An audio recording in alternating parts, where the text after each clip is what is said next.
इश्क दा इशारा ओ यारा मेरा साथ है तुम्हारा इश्क 2026-এর শুরুর দিকেই গায়ে হলুদের একটা অনুষ্ঠানের একটা নতুন লুকে দেখা গেছে শাবনাম ইয়াসমিন বুবলিকে। দেখেই বোঝা যাচ্ছে কোনো হলুদের গানের মিউজিকের কাজ করছে, তা না হলে কোনো শুটিং এর অংশবিশেষ।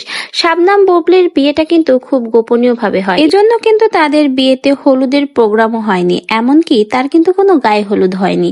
এই জন্য এই অনুষ্ঠান বা এই মিউজিক ভিডিওর মাধ্যমেই সেই হলুদের ফিলিংস নিচ্ছে শাবনাম বুবলি। শাবনাম বুবলির এই লুক দেখার পরে নানা ধরনের সমালোচনা চলছে শাবনাম বুবলিকে দিয়ে। কেউ কেউ তো আবার বলছে, যাক মাশাআল্লাহ, অনেক সুন্দরী একটা হলুদের সাজ দিয়েছে, মনের ইচ্ছাটা এখানে পূরণ করেনি। কেউ তো আবার বলছে বুবলি নাকি প্রেগনেন্ট, এখানে তার অনেক অংশই কিন্তু বোঝা যাচ্ছে, এবং বুবলি নাকি বর্তমানে সেরকম দৌড়ঝাঁপ করে বা নাচানাচি করে তেমন ভিডিও করছে না, খুবই স্বাভাবিকভাবে হাত পা নাড়িয়েই ভিডিও করছে, যাতে তার শারীরিকভাবে কোনো নাড়াচাড়া না লাগে, কোনো ক্ষতি হয় না, সেই দিক খেয়াল রেখেই নাকি বুবলি এখন বর্তমানে ভিডিও করছে। বুবলির এই হলুদের লুক প্রকাশ হওয়ার পরে তাকে দেখে অনেকেই কিন্তু এরকমই মতবাদ করছে, কিন্তু যে যাই বলুক না কেন বুবলিকে কিন্তু বলতেই হবে আসলে এই সাজে অসাধারণ লাগছে।